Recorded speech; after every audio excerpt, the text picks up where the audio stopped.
Mason, Margielas, unreleased color palettes, make them all jealous. You could buy the drip, but the swag so separate. Ponytail poppy, now I sport the fade. Woke up one morning, said it's time for a change. I am one of one, my name is my name. Cartier, cedar core, vintage wood frames.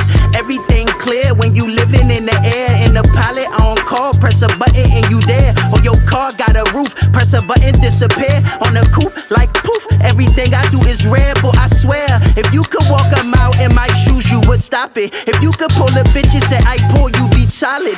Manifesting everything I am, I'm a prophet. And when it comes to that bottom line, I want profit. I say get down when I say you get down. I say get down when I say you get down. I say get down when I say. Right, the sky is falling, ain't no need to panic.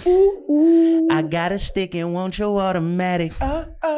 Compatible, created in the attic. And we are the coolest motherfuckers on the planet. The sky is falling, ain't no need to panic. I got a stick and want your automatic. Compatible, created in the attic. Ain't nobody dope as me. I'm just so. Hey yo, what it is? So precious, so clean. You already know. This is Icons and Ideas presents the world according to Nellz. I am yours truly, Nellz. I got an extra special guest in the building today. Man. This is like, I'm gonna call this the emergency pod. You feel me? Because my man was, you know what I mean? We go way back to the high school days, young men, young teenagers. We go back to the high school days. My man had moved back to his hometown, established his life there, been grinding, been doing this thing.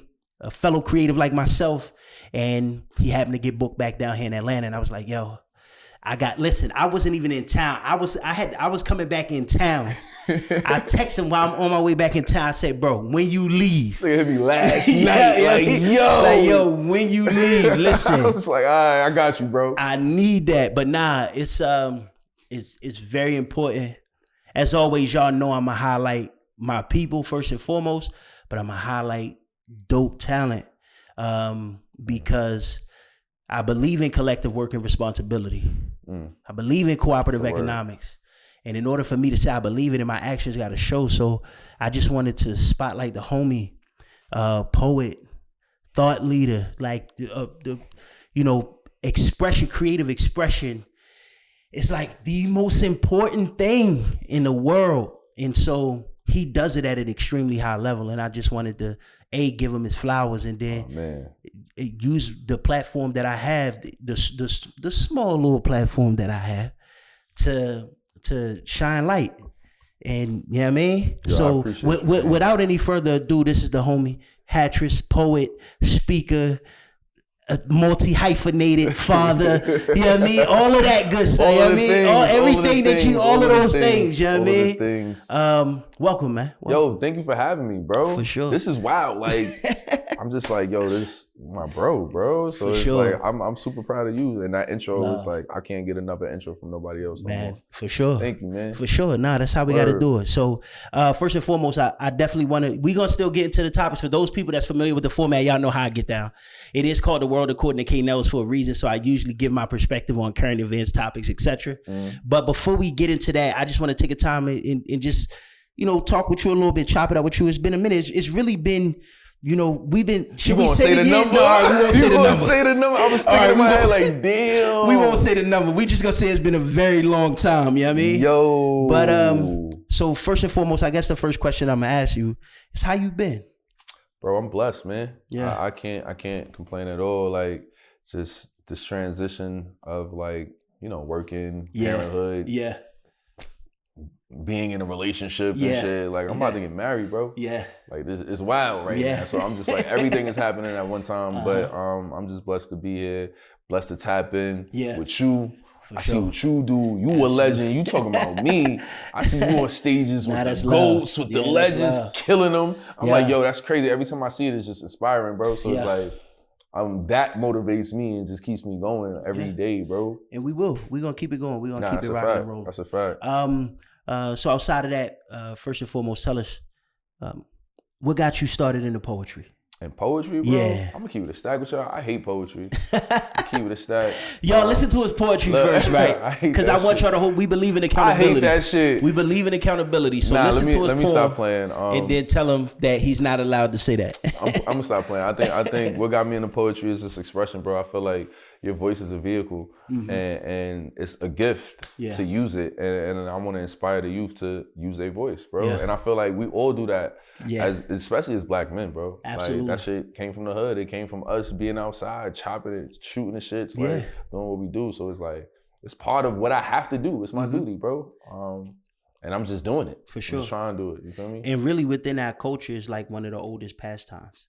You could go back into the ages like oratory gifts. Exactly. Like that's what before all of this technology, when life was a lot more primitive and a lot more simplistic. Yeah. The word of mouth, the soothsayers is actually what they used to call them back in the day, the soothsayers. Yeah. But you know, that ability to tell a story, ability to captivate an audience through the expression. You know, it's so crazy that you say that. It's so crazy that you say that because, like, when I think of the stages that I had, and I had a bunch of stages, don't get me wrong, but I ain't here to talk about that. But, like, the most we want to hear about that. The most memorable experiences, though, bro, was always the ciphers. It was always the circle of people around each other. And 100%. Just, like, eye contact, you looking at you talking, you be like, you know what I mean? Yeah. Those are the memorable things, like. Yeah. I just love that shit, bro. And spiritual principle is real. Yeah. They say when two or more are gathered. Yeah, that's church. I mean, like I firmly believe in spiritual principle in that way. So it's a lot of power in that connectivity. Yeah. And we spiritual beings. That's what make us as melanated people as powerful as we are. Yeah, that's a fact. Our connection to the spirit. Yeah, talk that shit. I mean? That shit. You talking about me? Talk that shit, bro. No, for sure. So it's a cipher is a spiritual experience. No, that's a fact. So that's why when you create that, when you bring people together with that level of talent, that's why I cultivate that type of energy. But then it's also too, because I was thinking about that shit too. It's also like you could bring people together with that, but then where you taking them? True indeed. Right, and that's why I like. I'm gonna go back to what you just said. That's why I like the language that you use. You say it's a vehicle. Yeah, it's a vehicle. Where y'all going? Nah, that's right. For real. So it's like, and I feel like you got to be intentional about that shit, and you got to like think about that before.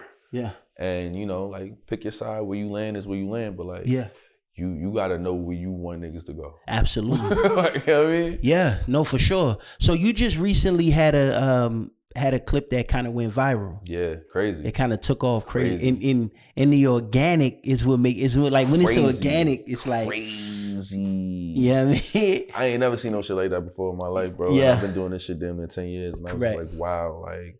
So I would say shout out to the Triad Theater and this platform called Mike Tastic, because it's an off-Broadway platform. They gave me a feature there. So I can say I'm an off-Broadway poet right now, which is dope. Fire. Yeah, let the record reflect. Man. Appreciate that. Let the record reflect. But yeah, see, I gotta get up to the Big Apple, man. I gotta get up to you gotta pull up, bro. First of all, we gotta get in the studio. Second of all, we will. I'm gonna book you, so I'm gonna make sure you coming up there because I gotta events. No, you know for sure. I mean? For sure, no, say less. Yeah. I definitely gotta come there. I gotta feel the energy in New York. The last time I was in New York was when I did Apollo Theater, seriously. I don't think I was in New York since then. For real? Yes. The last time I was in New York City. And you said that was like 2010. 2010? I think that was the last time I was in the city, 2010.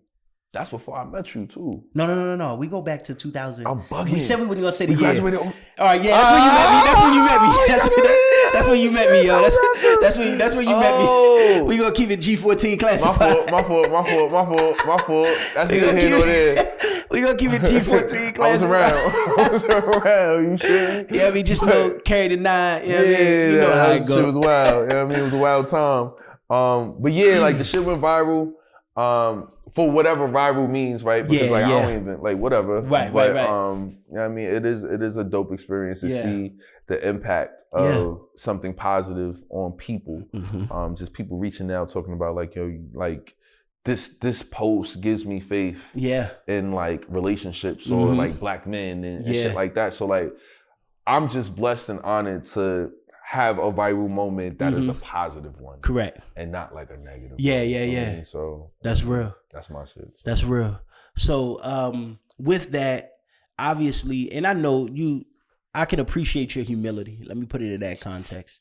And the reason why I say that is because I'm not going to be a friend. I'm going to be a fan for a moment. So I'm on the outside looking in. I'm seeing the growth and I'm seeing the progression from the kids we used to be to you developing into this artist. Yeah. And you are an artist.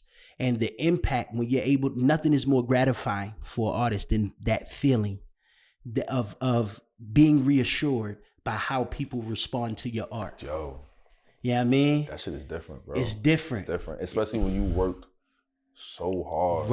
Right. Especially with a medium like poetry. Sorry for cutting you off. Because poetry is one of those things that's underappreciated. Like my poetry is my first love. That's what I did before I ever rapped, before I did any of that. Like I was a poet first. Yeah. And it is like, you know, we had that era, like that wave of death poetry. That poetry, that's why I started writing, bro. Yeah, that wave was so impactful. People like Black Ice, people like Georgia Meade, people like Tommy Bottoms, people like what's my guy, Dahlak Brathwaite. Dahlak Brathwaite is one of the coldest. He's like, I always like, even as a rapper, when I look at other rappers, I appreciate other rappers by their ability to do something that I can't. And I be looking at that like, yo, that's crazy dope because I could never. You know what I mean? Sharp as iron, bro. Yeah. Like, you admire the shit that like you want to do. 100%. Dahlak Brathwaite is one of them poets, and he's out of Oakland. He's one of those poets. The first time I saw him, I believe he was 19 years old. Okay. He did a poem on Deaf Poetry Jam called, I believe it's called Peculiar Evolution. Okay. I gotta check it out because the name sounds familiar, and I'm trying to figure out. The context at which he create is crazy. I'm trying to figure out what he looks like. I can't remember it. Light skin dude, short fade. I can't remember if it was. I don't think Peculiar Evolution was the first one. I think it was the second one. The first one we did, just another routine traffic stop. And it was, I already know where he was going. Listen, one of the coldest lines, and I ain't even gonna, because I want you to see it, but one of the coldest lines, he was obviously he talking about being on the way to the club and getting pulled over by he said, red and blue lights blaze the sky like it's the 4th day in July. But it ain't a 4th day in July. It's a Friday night in the winter. And fuck firecrackers, because these crackers fire at niggas. Yo.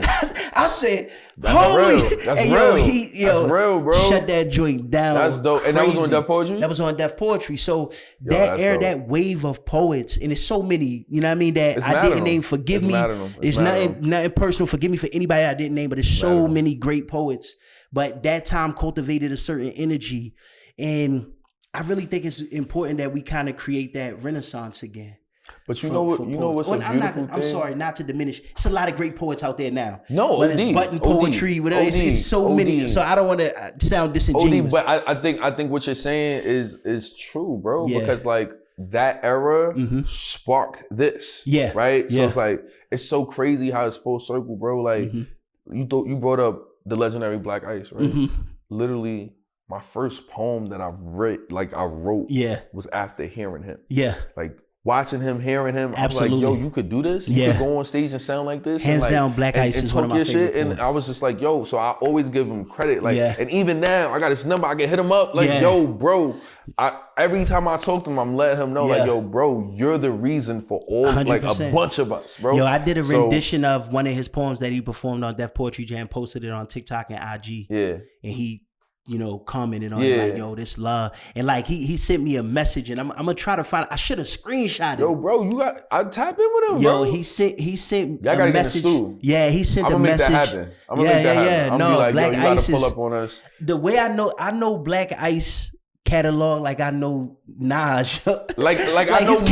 I'm not gonna lie, it's certain poems that I just youngest get fucked up when you start to, you know what I mean? Like it's designed in their favor. Like they outline to get on the way they write to a little fade. Like, yo, I was writing his shit. Like, so it was like to be able. Hey, yo, tell you make them a few bucks, they doubt you. Tell me you don't do the job, and shucks, they route you to the shelf. Yo, that's ain't what no I'm money saying. in good health, so we need you to be sick with it. I'm telling you, bro. Content and delivery, nigga. This nation thrives off misery. So if you ain't trying to let your hard times increase my wealth, nigga, keep all that progressive bullshit to yourself. This is the business of buying souls, and we only fucking with those who trying to sell them. See, they see me as an adversary because they know I'm trying to tell them about this forest of artists who grow just to meet industry axes. You know how they take a nigga dreams and write them off in their taxes. taxes. Contracts is confusing, but don't worry, because we'll appoint the lawyer for you, whore you, lend you funds to fuck your soul, make you play it all back and still maintain control over your stroll, tracks, and your little hot ass slow folk. We gonna keep you looking good and all of that. Hey, yo, I could talking. Black and you know what? And you know what I admired about it too? Like the pen was crazy. Yeah, crazy. But you know what I loved about it, bro? It was the way he was talking. 100%. It was the tell me you know the backstory of that. Yeah. Like why? So I saw an interview about like how they set it up, and so he had a chip on his shoulder. Yeah, because like Russell wouldn't pay him. Yeah. Hey, yo, no, I ain't thought I'm not in the business to tear down of a black man. You feel me? But you know that happens everywhere. Yeah, that energy. Still right now, for him to be the first poet signed to Def Jam, for him to be like the first signed poet for real in that capacity. Again, I don't want to take nothing from nobody else. Yeah. I'm just bigging up one of the legends in the game. Legend, definitely a legend. And so for him to be in that position, he like, I'm looking at my babies and I don't even know how I'm gonna feed them, but I'm on your stage. Yeah. And all I got out of the deal was some fat farm gear. And I'm making you money though. But bro, we gonna talk. We gonna talk because like when you talk about that, that's literally happening in the poetry community right now. Yeah. Bro. There's literally platforms that pay with clout. Yeah. Hey, we're not gonna pay you, but we're gonna give you your video footage. Hey, we're gonna put you in front of an audience of 1,000 people though, but we're not gonna pay you anything. Correct. Right. Correct. And hey, we're gonna put you in front of an audience of 1,000 people, and we're gonna act like this audience is here to see you. Yeah. They're not. Yeah. That's not your audience. You're just a fixture. Yeah, you just here, right? Yeah. And it's like you're creating an experience, and like that is so wild because it's like that is capitalism. 100%. Once capitalism gets into the art, that's what it becomes. Yeah. It's like you just ship it out. Everything is tainted. Once bro, you got to think, hip hop was an underground art form, and then it became mainstream. Yep. And we watched it die a slow death. Yep. Well, it wasn't even slow. It was quick actually. Like every time an art form every time an art form become mainstream, it gets swallowed up by capitalism. Yeah. Listen, this is what we're gonna do, right? We're gonna stick a fork in that conversation right there, right? Because we're gonna spin a block for sure. We're gonna come back to that. But the last thing I wanted to just put a bow on this portion of it. From a writing standpoint, I want to put people into the mind of a creator like yourself. Where do you draw inspiration from? Damn. I like to say everything that I write about myself first. Because that's what started me in this journey. Yeah. So all of this shit that I'm writing now that I'm trying to push out into the world started at 3:00 in the morning in the crib, in the bed. Like, you know what I mean? Just going through it and like I'm getting back to that version of my writing, my therapeutic writing for myself. Before you market shit, before you start pushing shit out, it gotta be, my shit is self-fulfilling. I'm gonna be honest with you. Like, it gotta be for me. I gotta tell my story. 100%. And then also after that, once I start there, but then after that, my story includes everyone I'm around. Correct. Right? My story includes the community that I'm in. My story includes the people that I talk to every day, the corner store. Yeah. You know what I mean? That's all my story too, because I'm in it. And because of that, these branches touch other people. Absolutely. Right? So it's like, I think that's the goal of a writer is to document the times that we're living in. And like, I just try to stay present at every single time to write about what's happening now. I like what you said about it being selfish. Yeah. I tell people that all the time. So I got a saying, like, my art belongs to me until I put it out. Like, literally, I create art for myself. Everything, whether it's rap, whether it's poetry, whether it's battle rap, I create it for me. It's for you. Once I put it out, it belongs to the public. At that point, it's no longer mine. It's not yours. I let it go. Literally, I'm absolved. My mentor told me that same thing. Yeah. I used to be so caught up in like, exactly. You want to hold on to it. You want to hold on to it. It don't matter. You on to the next piece of art. I used to critique how people critiqued my art. Yeah. And it's like, that's not my job. Yeah, don't worry about it. Job. Let the public consume. That's what you do. And then I create something else for you to consume. Exactly. So I like that you put it in that context. Yeah. So because you are an artist, bro. So you already understand how this shit be, bro. Like, absolutely. So one last question. What's up? Do you have a favorite poem of yours? And I know that's almost like asking, like, who's your favorite child if you had multiple children. It's like, that's a tough one. But do you think you got a favorite poem? So I'm gonna just go on the record and say I hate performing. So like I write spoken word pieces for the audience because it's like, yo, I want to get you engaged. I want to entertain. But as a writer, I would rather just be a recluse and just be in my house writing and just push it out and you don't even know who I am. Right. But you can't do that in today's, like, you know what I mean? Whatever. Yeah, overexposure is the new thing. You have to do that, right? Yeah. But when you say favorite poem, I have to put it in two different categories, right? So like a favorite spoken word piece that I have, and all of that is just for myself. Yeah. So like, you know what I mean? So my favorite spoken word piece is just a piece where I'm just talking shit. You know what I mean? Like I'm just like, oh, I'm better than y'all niggas. Yeah. You know what I mean? You gotta get one of those. You gotta drag your nuts, baby. You know what I mean? You gotta drag your nuts. Niggas, absolutely. Like, you know what I mean? Absolutely. I say some shit like, what I said, I was like, we're all crabs in the bucket, but me, I'm more lobster. You feel me? Like shit like that. Like when you just talking your shit. Yeah. So that's my favorite spoken word piece. Okay. But as far as like written literature, because I do have a book out. It's called If Ever We Were. That's my first baby that I published in 2020. Fire. And I'm gonna make sure we plug all that so people know where to get to support. I have a few favorites in there. Yeah. So it's like I have a poem about I literally have a poem where I'm comparing America to black women, and it's controversial. And my favorite poems are controversial, right? Because it's like, as a person who loves black women, I've also been treated probably the worst. I like black women. Right? That's the dichotomy, right there. Right. And it's the reality of it, right? So it's like just because the closest people to you are the people that's going to hurt you. Absolutely. Right. So it's like I've heard the same thing from America that I've heard from my sister. Right. And so it's like it's a controversial piece, but I love it because it gets people talking. You know what I mean? So that's my favorite poem. Crazy. Like I said, obviously we're gonna come back because I definitely want to highlight all the things that you do creatively, but we're going to segue into, you know what I mean, kind of talking about... Let's talk about the world. Yeah, let's talk about what's going on, you feel me? And yeah, we'll put a pin in it there and then circle back. Okay.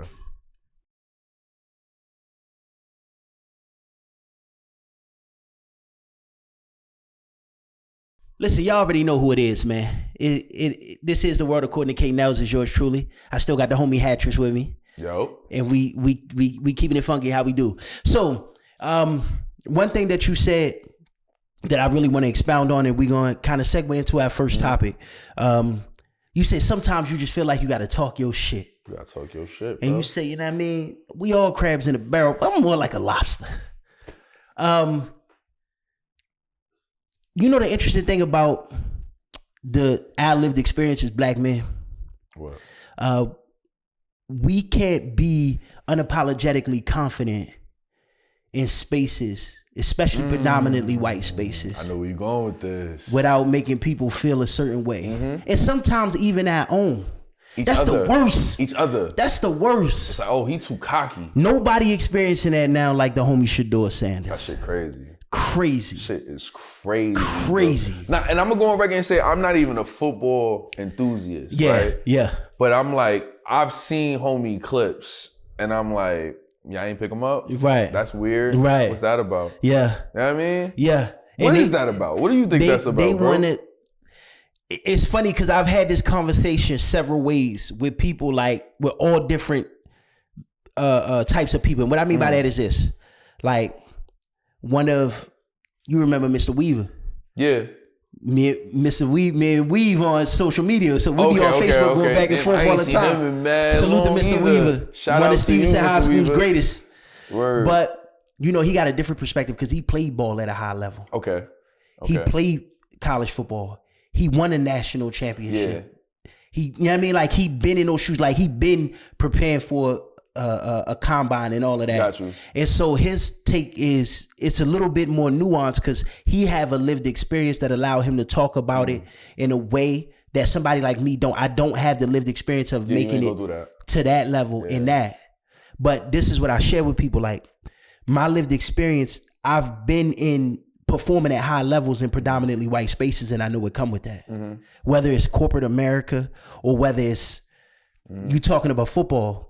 I know the infrastructure is what it is. You're still a nigga.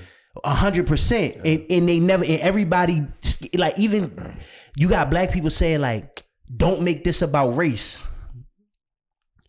And I'm like, so when we talk about Baker Mayfield, who came out a couple years ago, went number 1, supremely talented.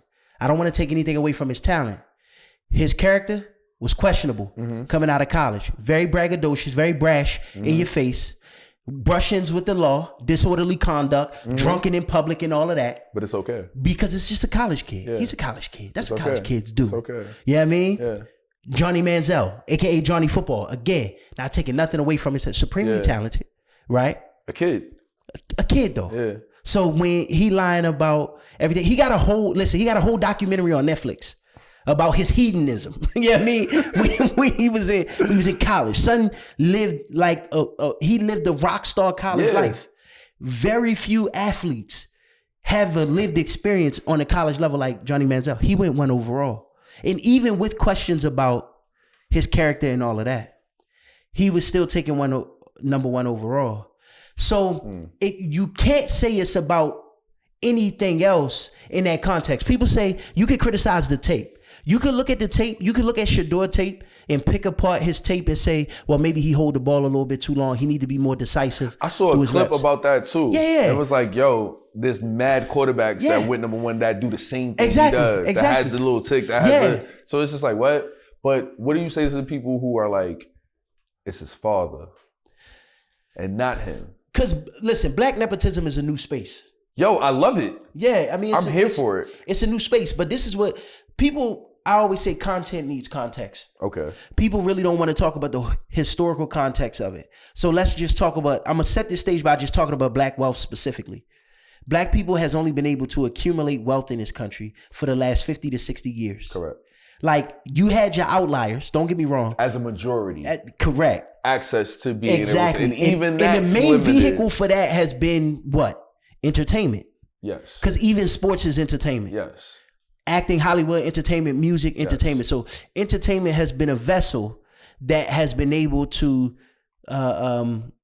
expose us to a level of wealth that we didn't have access to before. Yes. And also the thing about sports is to kind of paraphrase and quote Jesse Jackson, the reason why black people excel at sports is because the playing field is level. The parameters of the game is the same for everybody that's stepping between the lines on the basis of the actual rules of the game. Not the politics that govern it. I have to delineate because the politics that govern it is what we just seen with Shedeur. What we're dealing with. Yeah, but when you get in between those lines, you either good or you not. That's who's better. That's it. And anytime, it doesn't matter the sport or it doesn't matter the capacity.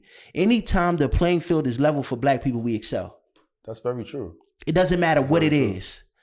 What the biggest challenge for us is, we're always fighting against things outside the politics that govern it. Let me put it that way. It's the game is never just in between the lines for us.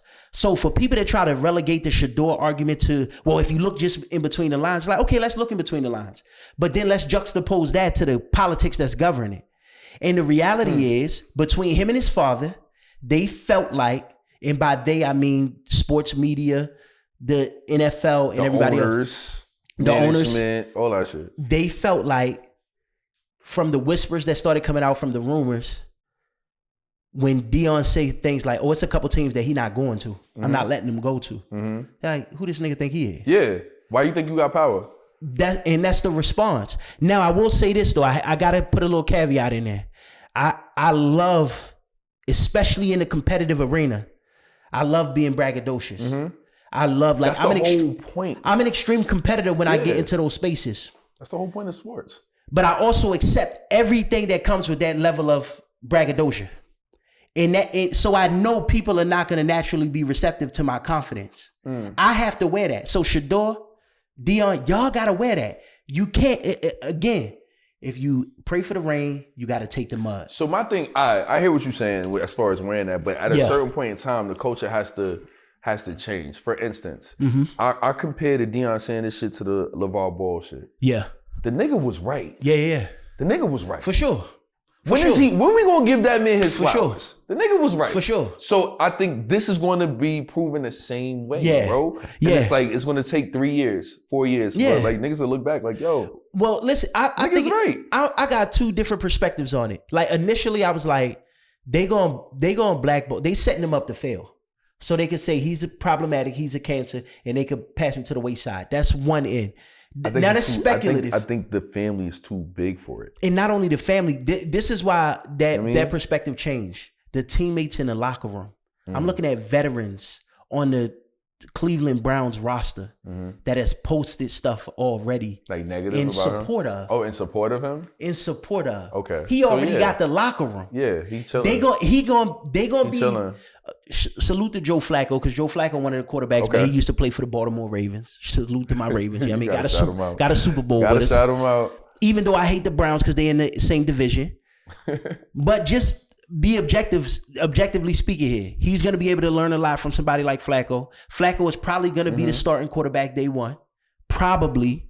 But it's going to be so much pressure on Shedeur, on the organization, because Shedeur is going to be the elephant in the room. They're not going to be able to ignore him. You feel like that was a play to fuck up his money? I mean, that was part. It was really just about. You know what I'm saying? It was like, just really about the statement. It's really about the statement. Because you got to understand, all right, so let's talk about the business of football real quick. So I remember going all the way back to a conversation. I'm going to take y'all back to the I Am Athlete podcast, the original one. Okay. Before the first people got out of there. We're going to hide this right now because we don't know what's going on here. But I'm listening. Refreshing taste. I'm speaking one of our sponsors into existence. But nah, so we go back to the I Am Athlete Day. They had this one podcast that went viral. That was when Brandon Marshall had the veins popping out his neck because they was talking about guaranteed contracts, right? Oh, I remember that. And it was like, you know, the NBA contracts is guaranteed. That. Then they had somebody from the NFL Players Association shortly after. And he really dropped, and I hope this go viral. I hope this get to every professional athlete in the National Football League. This, and I forget the gentleman's name, forgive me, but this representative from the NFL Players Association, right? He was like president, co-president, something like that. Yeah.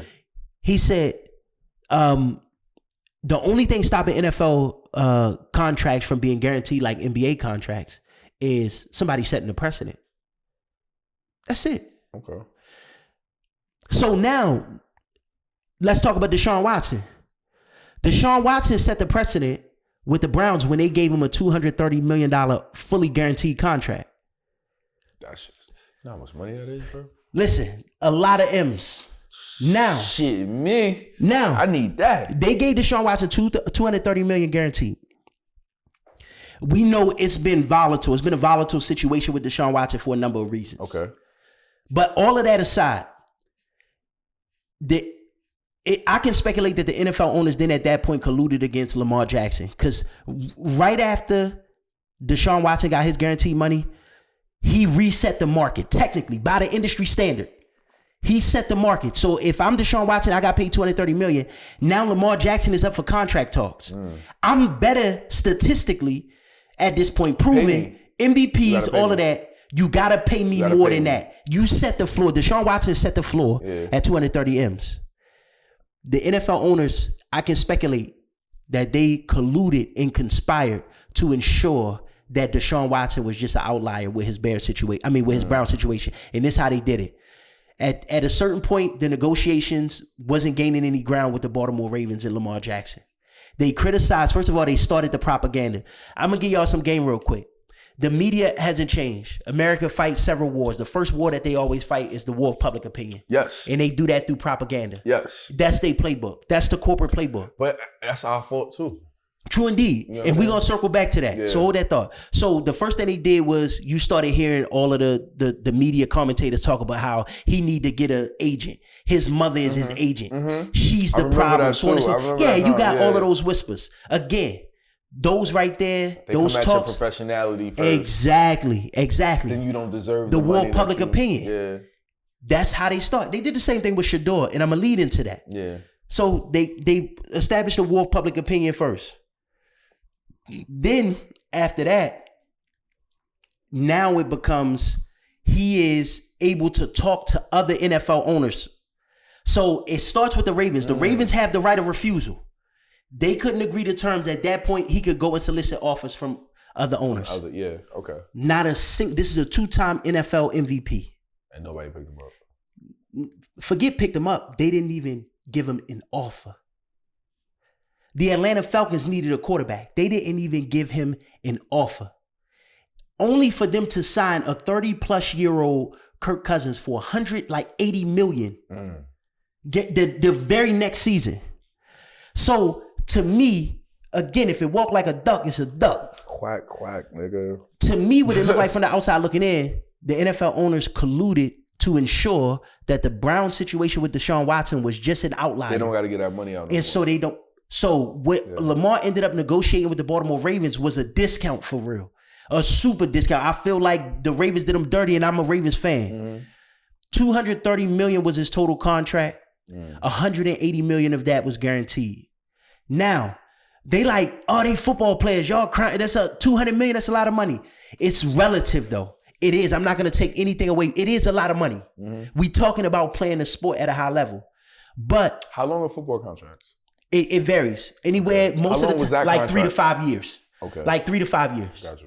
Now, at the time Lamar, this is how they work. At the time Lamar signed that contract, he became the highest paid quarterback, or the second highest paid quarterback. Lamar didn't reset the market. Guess who came up after? Joe Burrow and so many other quarterbacks. Now, on that same contract, Lamar has won another MVP. I think they robbed him. He ain't win that one. They robbed him of that. Forgive me. They robbed him of that one. They gave it to Josh Allen. But he had another MVP record-breaking season.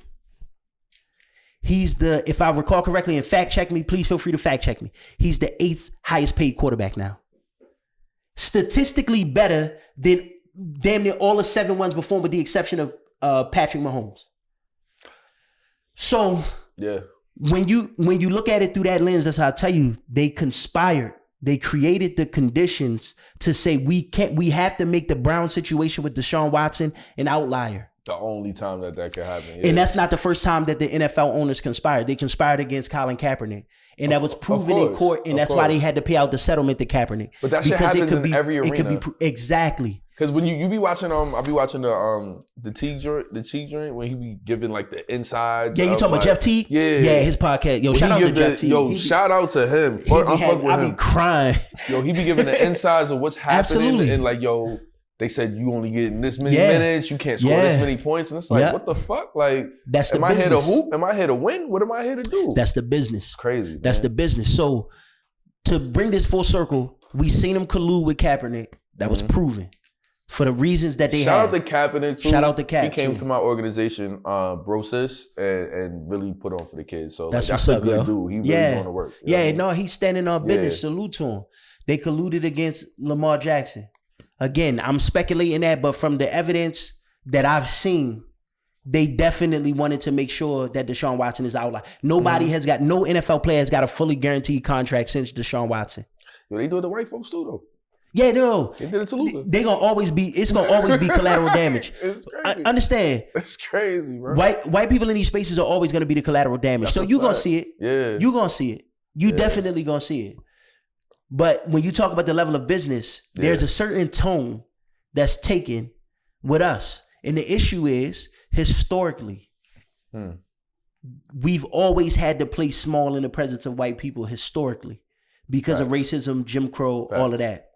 For those of us that were outliers, that wasn't going to play small, they had to break us. How did they break us? Physical torture, death in front of everybody else. They had to make an example. Exactly. They had to make an example. I've seen it in the corporate world. I've been working for a corporate entity since 2017. Okay. I've been working more directly with corporate personnel for the last 2.5 years. Okay.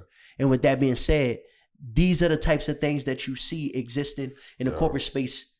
Shout out to you. Too often. Shout out to you. Because I hate that shit. Yeah. I hate that shit, bro. And I'm different in the sense of, like, I'm never gonna remove the vertebrae out of my back to fit under somebody else's ceiling. Yeah. So I'm gonna be me, unapologetically. Yeah. And hopefully the merit of my character and what I exhibit and who I am and how I do my job and how I work warrants the opportunities that I have. Yeah, I used to work for a Jewish organization. Tough. And yo, listen, no offense. I got nothing against the Jews. Come in peace. But you gotta get a disclaimer. Listen, bro. Like when truth is truth, though. That was the first time that I really realized, especially being in New York. Yeah. And seeing like microaggressions. Yeah. Firsthand. Oh, of course. Like you know what I mean? Like asking real questions. So it's like I was in service, right? So I'm in a nonprofit organization. So my job is to be in mental health and help people who look like me. And I'm looking around, all the people on the ground level look like me. Yeah. Because we're servicing a community that looks like me. Correct. So like my first day in training, I gotta go through my training and shit. And my question, I ask tough questions. Right. And I'm like, yo, I'm seeing everybody that looks like me that's doing this work is beautiful. This is dope. Yeah. I appreciate it. What's the demographics of the board? Yeah. And he was like, what do you mean? I was like, I'm seeing this is largely Black and brown people that's in this room right now that we're working together with the community. But like, what does your board look like? Yeah. Of course. Yeah. And I was like, oh, so like, you want us to work, but you don't want us to have a voice. Yeah. Right? Yeah, so it was like, this is slavery. Listen, you got to be a docile Negro. Crazy. You got to be a docile Negro. What frustrated me most about the Shedeur discourse online is Black people saying Shedeur need to be humble. I hate that shit. And I'm like, I hate that shit. And I'm like, you playing a sport that requires confidence. You know what the definition of humble is? Talk to me. The definition of humble is to have a lesser understanding of your actual ability. I'm gonna say that one more time. To have a lesser understanding of your actual ability. So being humble is to talk down what you're actually to minimize yourself, to get smaller. And why the fuck would anyone do that? Listen. And this is the context that I give people, because I think the struggle for people that have never, there's no way for me to even say this without sounding arrogant. But for people that for people that has never done anything at a high level, it's difficult for them to understand what comes with being great at something. And so because of that, they only can speak honestly from a level of envy. Because this is what I know about human behavior.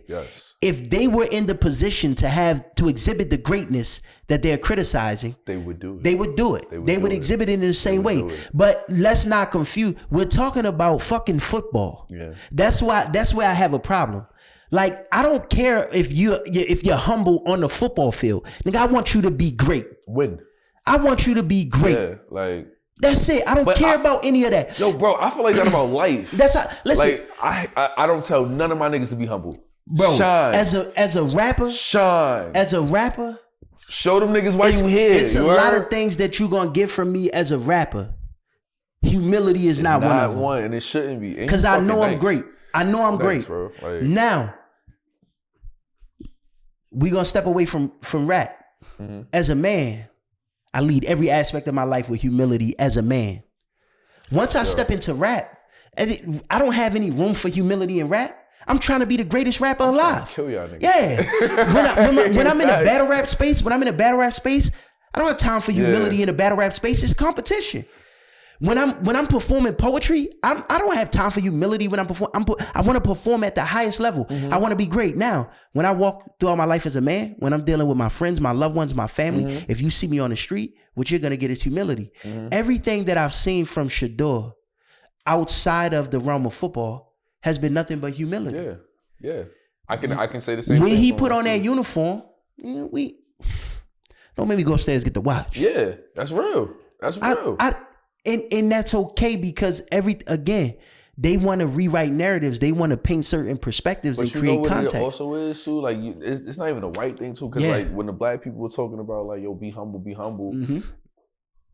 When people excel, it shines a light on what you're not doing. Correct. Right? So it's like, it forces you to look at what's your life like? Yeah. Like, what you doing? Yeah. Right? Because you're obviously commenting on how another nigga is living his life. Exactly. Right? Like, that's what you're doing. And when you great, it motivates you. Yeah, it's like, oh, this shit dope. All right, let me make you more mad. When you not great though, it makes you envious. Yeah. That's the thing. Yeah. When you not great, when you haven't done anything at a high level. But I wouldn't even say that, because I know some niggas that like, yo, bro, honestly, as a poet, being from where I'm from, bro, I experience shit like that. I feel you. Right? And it's not even intentional. Yeah. You know what I'm saying? Yeah. Like, it's not like niggas just want to be haters. Like, I don't think nobody just want to be haters, right? They don't know what they don't know. Yeah. So it's like you can't even give them the manuscript, right? That's why, and honestly, that's why, like, the discourse on race, black people is pissing me off more than white people. No, I get it. I expect white people to take the positions that they take. I get it. Historically, they've taken those positions. But black people historically has taken those positions. That's what I'm saying. I got a problem with black people telling another black person in a competitive arena to be humble, to be palpable, so they could be accepted. That'll never sit right with my spirit, but bro. That's history. True indeed. Right? Like, that's always been the case, right? It'll never sit right in my spirit. It's always that Drag nigga that's your like, nuts, young man. Do what the master told you to do. Nah. Everybody ain't go with Harriet, bro. That's a fact. That's a fact. So it's like, it's always gonna be the case, bro. That's a fact. Niggas gonna nig, you heard? And there's so many other layers to the conversation that we can have. But as it pertains to the Shedeur Sanders discourse, my thing and kind of the final point for me is our unity is very important. And I feel like it's important for us to be on code. I seen way too many people that couldn't wait to publicly disparage this young man.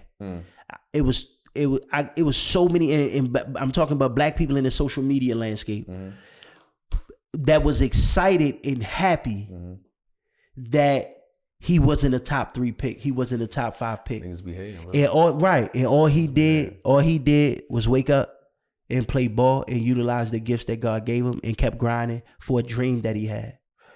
But off topic. Yeah. You believe in black unity, bro? Absolutely. You think it's possible? Absolutely.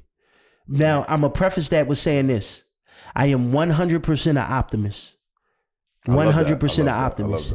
I'm so optimistic that it's borderline delusional when it comes to the capabilities of us as black people. Because I understand the very thread of what we have in common is the same thing that doesn't allow us to connect at the level that we should. And that's the residue of colonialism. As the diaspora, we all suffer from the residue of the same Eurocentric colonialism. And it is the division that was created out of that colonialism that make us look at our brothers and sisters as enemies instead of allies. So you're right? Like, and I think because of that very same reason, it's not possible. So the reason, and I understand why people say that. Black people can't even agree on who black. Yeah, no, that's a fact. You know what I mean? A fact. Like, so it's like, that's a fact. That's why I say you got foundational Black American versus like, it's Caribbean it's confusing, right? African. So it's like I think for the unification of us, it has to be bigger than that.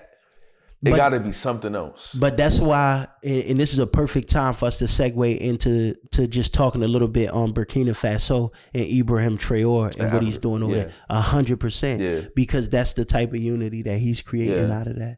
So we'll put a pin in that and let's talk a little bit about what's going on over on the continent.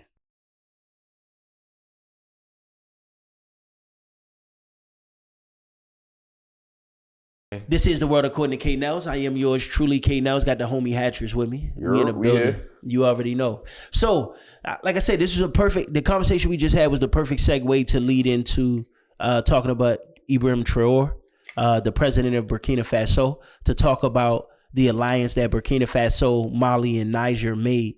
Now, in order for me, I want to set the stage for this conversation because it's very important. As black people, I think the first way to understand, especially, I'm gonna speak from the perspective of what they call, like, by definition, and I always say this, by definition, I am what they delineate as a foundational Black American. I can trace, and I have traced my lineage all the way back to the plantation in Maryland, where I'm from, on my father's side. and my mother's side as well, but my mother's side didn't have as vast of history because documented history, because my mother's side is different. Like they wasn't filling out census. They wasn't like my father's side got a lot of people that was military and things like that. So it was through recorded. Military records I could trace back. Gotcha. And then from military records and census records, it went to marriage licenses. And then I could follow that back to property records with the states and stuff like that. Right. Okay.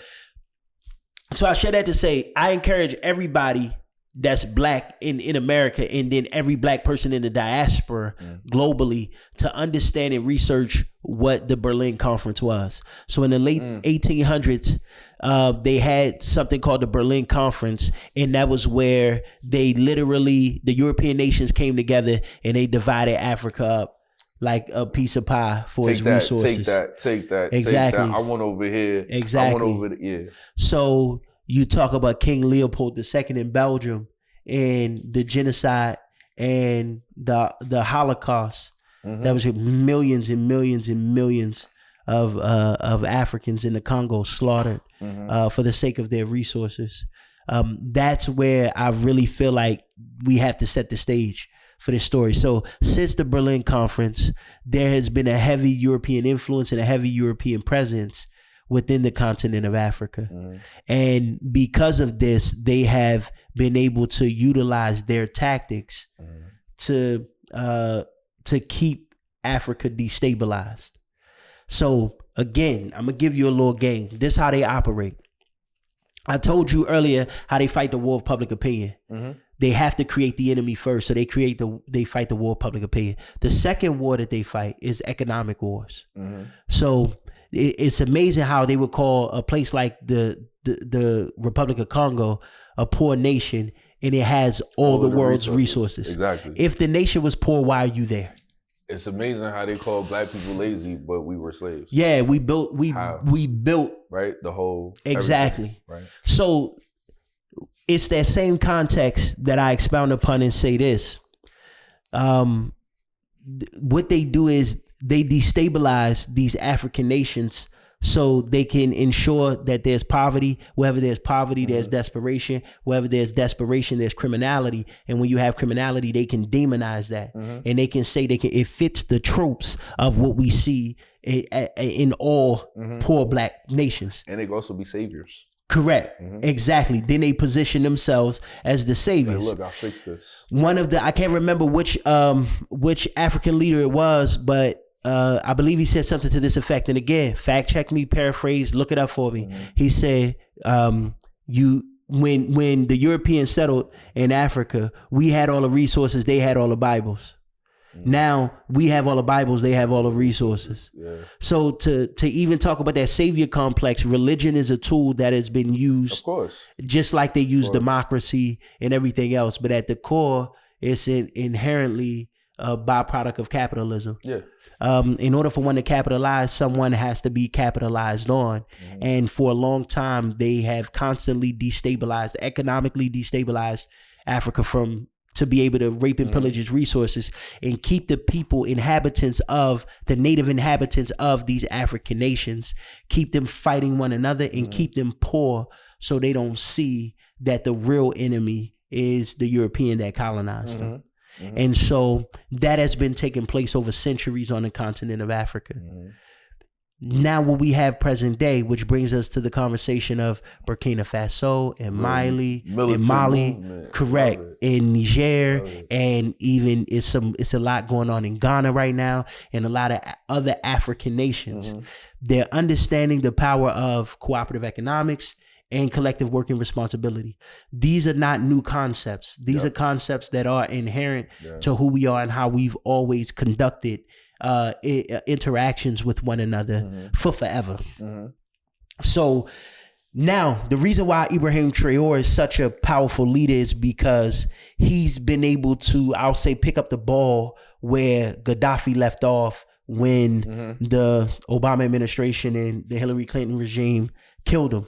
And what they did, you see how he was demonized, correct, which was bam, perfect. Opinion, right? First, what they did was they sowed discourse in a court of a public opinion. They created the enemy. Once they established the enemy, they then input their actors to create civil insurrection and to destabilize Libya. Now, before all of this took place, Libya had free college, free healthcare. It was a thriving nation. One of Gaddafi's main visions was to unite the African nations in an African Union, much like Europe united in the European Union, to create collateral commerce amongst one another, and then use their resources to strengthen their countries, their economy, economically, socially, etc. Obviously, that's a direct threat to the powers that be, and that's those people that are that are governed by central banks economically. That would destabilize the world. Correct. It would 100%. From exports to banking, right? Like everything would be like 100% a shift. And this is how they utilize the banking system. I always say, one of the things I say, the greatest thing that the white man ever invented was the contract. When you go back to more primitive, especially African nations and indigenous nations, we believed in the barter system. We shook hands, we looked each other in the eyes as men, and we knew it was that's how we conducted business. The Eurocentric worldview has been able to be hijacked and commandeered via the contract, via a signature on a piece of paper. And that's crazy. When you really think about how fake contracts are, 100%, right? Like it's not even real. It's not a thing. Just like our money, it's a formula. It's just like you have to believe in it to get the power, right? The only thing, you hit the nail on the head. The only thing that gives the U.S. dollar its power is our collective belief in it. Yeah, that's it. Because it stopped being backed by gold years ago. A while ago. And once it stopped being backed by gold, what they did was they leveraged economic influence to keep the dollar powerful. It's actually backed by debt right now. It was always that way. No, it's just like you just moving shit around. I'm glad you said it. Because again, I said I want everybody to research and review what the Berlin conference was. The second, I'm giving y'all homework. I'm giving y'all homework. Some stuff to look up. This is real, and this affects your life 100% right now. Even if you don't understand it, the what they say in the Matrix, you'll see just how deep the rabbit hole goes. Word. So the other thing you said was debt. It's backed by debt, 100%. What I want you to research now is fractional reserve banking. Understand, I want you to take time, look up and research what fractional reserve banking is. That's the system of banking that the central banking system operate under. So it's a book called The Creature from Jekyll Island. I encourage everybody to read that book. Who wrote it? I don't know the author's name, but it's about the establishment of the Federal Reserve. Yeah. So the Federal Reserve Act, I believe in 1912, was signed into law by Woodrow Wilson. The Federal Reserve Act, however, was written by a small handful of what they call bankers and profiteers and robber barons, like your JP Morgan Chase, like your Rothschilds, like your all of those names that they don't, it's enshrouded in so much that they call conspiracy theory. But the reality is the truth came out years later that they actually went down to Jekyll Island, Georgia, right off the coast of southern Georgia, and they wrote the infrastructure, the documents, the contracts, as I said before, the contracts that ultimately became the Federal Reserve Act. It was signed into law, and this established the Federal Reserve. So to give you a quick... Yes. When you really think about the conspiracy, when you really think about that, at it's that not point, theory, it's fact. It's not. like, it's conspiracy. When you really think about the fact that the wealthiest people... That's happening right now. But the wealthiest people at that time decided, you know what? We're going to change this shit. 100%. We're going to make sure that we keep this wealth. Well, they replicated the formula because they did it in Europe first. That's true, yes. They did it in Europe first. Which is why they were wealthier. Yeah, so they utilized the power of financing and interest and leverage that. They leverage banking. They use banking as a tool. All this shit that doesn't exist. Correct. Not real. So even the credit system in America right now is very different than the credit system in other countries. Absolutely. It's not even a real thing. Well, again, because the premise of fractional reserve banking is built off that word you said, and that's debt. Yeah. And so now when you look at it, and I'm gonna make a statement and I'm gonna come back. I'm gonna sound hyperbolic and I'm gonna sound extreme, but I really feel like it's going to be very foreshadowing. we're witnessing in real time the second greatest transference of wealth from poor to rich since the establishment of the Federal Reserve. Because when you go back and you do the history on how they established the Federal Reserve, they literally depleted all the gold and valuables from the economy. They were literally, and they don't teach you this obviously, but they were knocking on doors and collecting the gold. I'll give you this money. From, and it wasn't even like, it wasn't a fair trade. Like they was taking shit. Like it wasn't I give you, it was, we need that. And so that was, they needed that transference of wealth from poor to rich to be able to establish the debt system. Fast forward to 100 years later, I'm going to say since the start of the pandemic, really a little before that, but I'll say we can say the last economic crash of 2008, it happened. But what has transpired from the pandemic to now is the second greatest transference of wealth from poor to rich since then. And what I mean by that is this, just to expound just a little further. We just had over the last 5 years, we've just seen the wealth of a very, very small population of people increase exponentially while simultaneously seeing the average assets of the common man disappear. And nobody correlates the two. Nobody says, well, and fair enough, people do. But I'm talking about the pervasive school of thought. And the reason why I put it in that context is this, because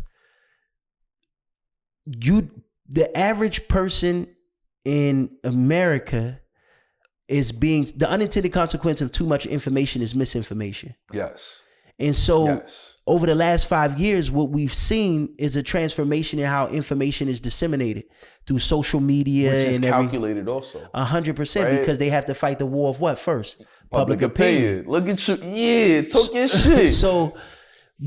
So now they've created an environment where poor people, I'm gonna say the common man. I don't want to say poor people. Right. Yeah. The common man, we've turned on each other. Yeah. And we're fighting each other because it's something over gay, straight, Republican, Democrat, left, right, liberal, black, white, right? And while we're fighting amongst each other, it's a very small, I refer to it as the informed minority versus the uninformed majority.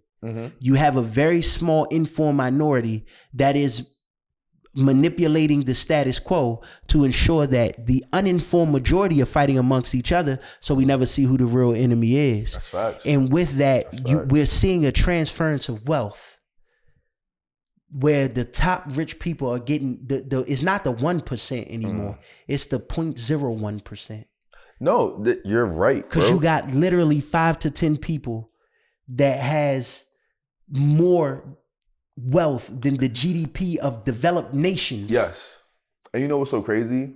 When they put it on the news and shit like that, they be like, yo, there's more millionaires than ever before. Of course. That's the glass ceiling.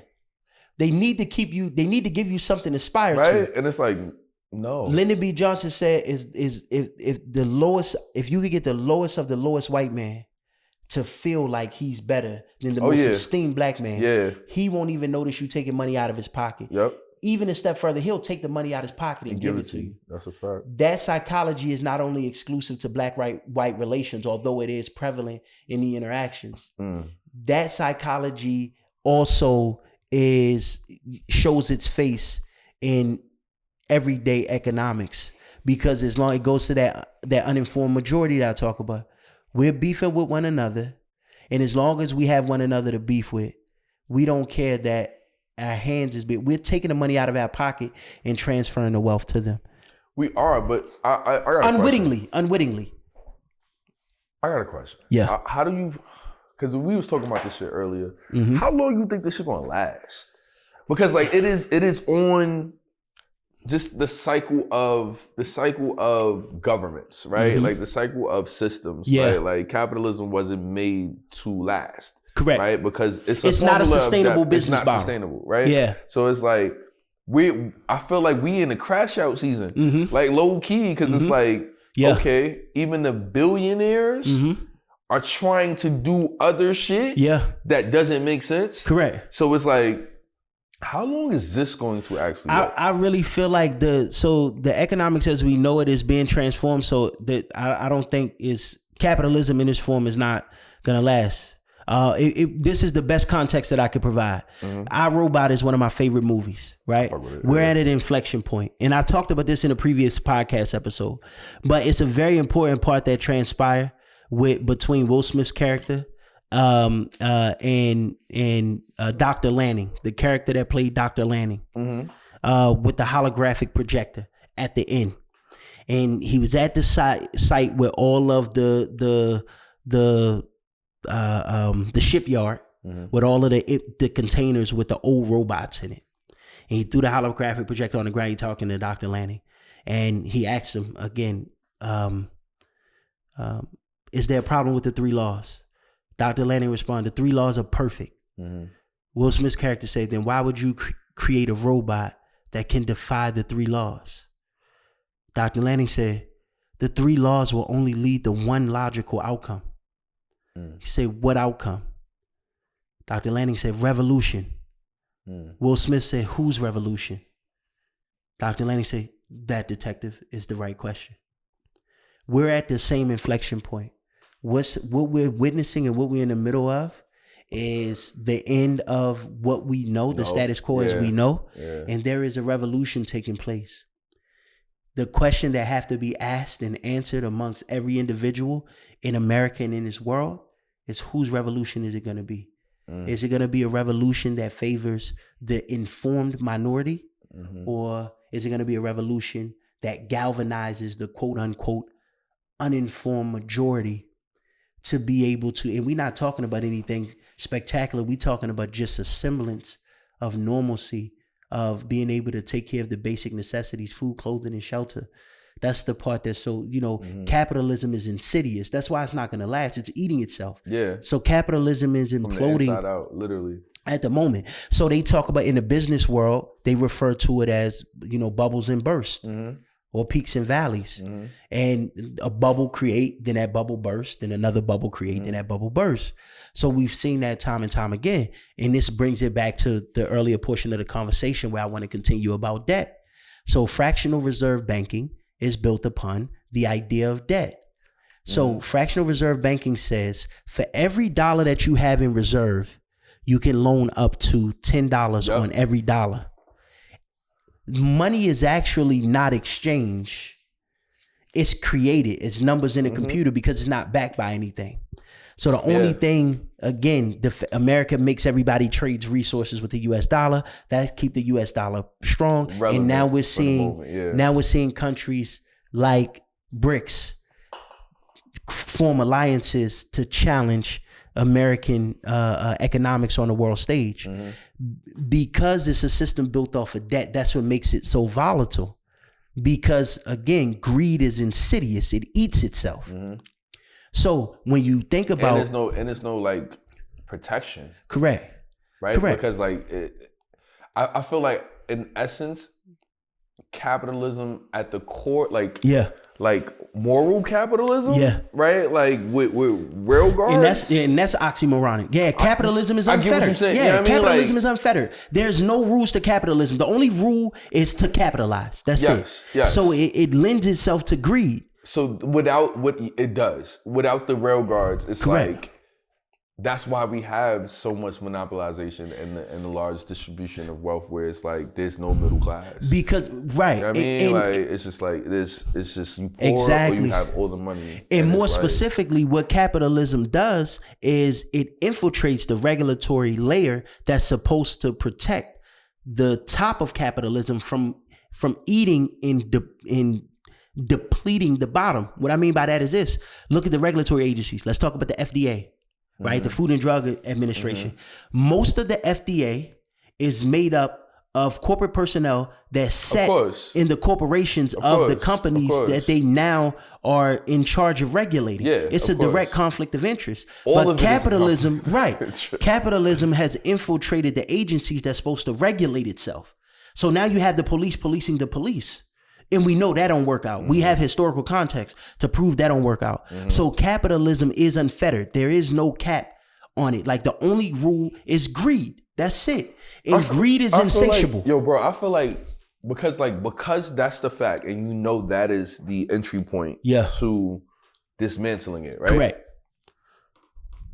I feel like it could be taken over. Oh, it can, that's, you know what I'm saying? That's the, and but still it be right, because like I used to believe, honestly, like, yo, after capitalism has to come socialism, because like it's just, that's the downfall of capitalism is the rise of socialism. I got a question for you. What's up? Whose revolution? It depends. You're right, that's, right? Like that's the question. In what you just said was the question and the answer. Whose revolution is the question and the answer.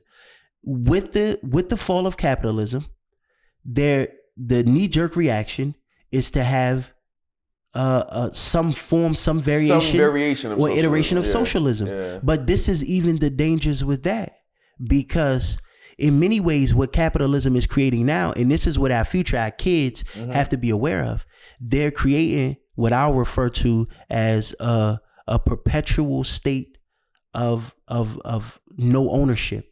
Everything is rented. Yes. Your time is going to be rented. Yeah. Your vehicles is going to be rented. Yeah. The places that you live in, ownership is going to be an illusion that they use to keep you working hard enough to sustain the model of capitalism that it's evolving to.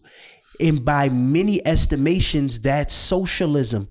This is what I mean. But I'm gonna tell you how. Because automation over the next 5 years is going to disrupt, I'm going to say 70% of the job market. And I know that sounds extreme. No, I know that sounds hyperbolic, but artificial intelligence and automation is killing right now. It's going to disrupt over the next 5 years. It's going to disrupt 70% of the job force. Now you have 70% of the people that who can't. What are you going to? So what are you going to do? You're going to provide. The government is going to provide housing for them. They're going to provide, but it's going to be a government controlled by capitalism. I don't think that's going to happen. With Trump? Hell no. Provide what? Government influence on, like, he's like, fuck that.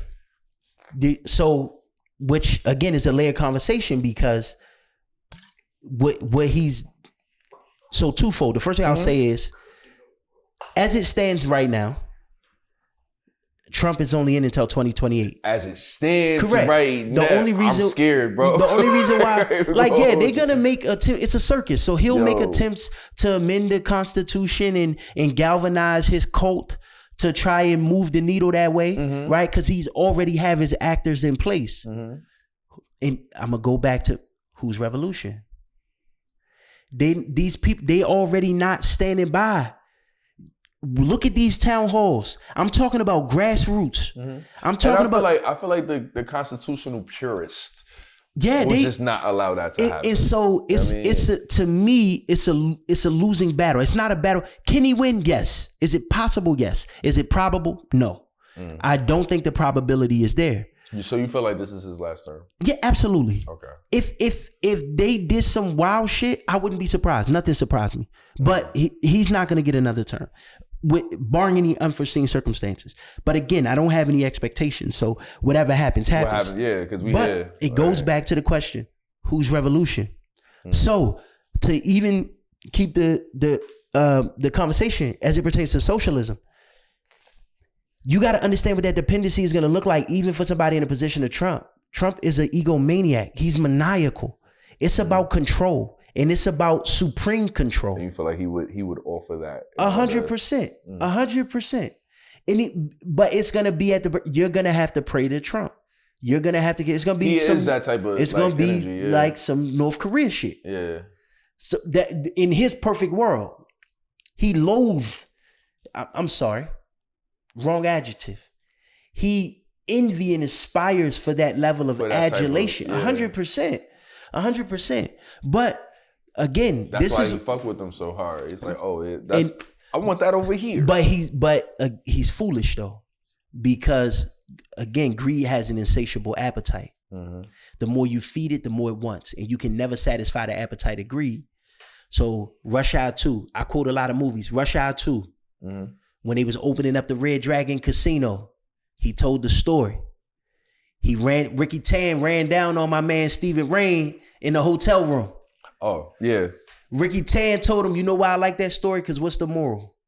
The town had all of these riches and all of this wealth, and they had a dragon that they put in place to guard it, and they fed that dragon until it got so big that cave, that opening that it was guarding, it got stuck in there. Yeah.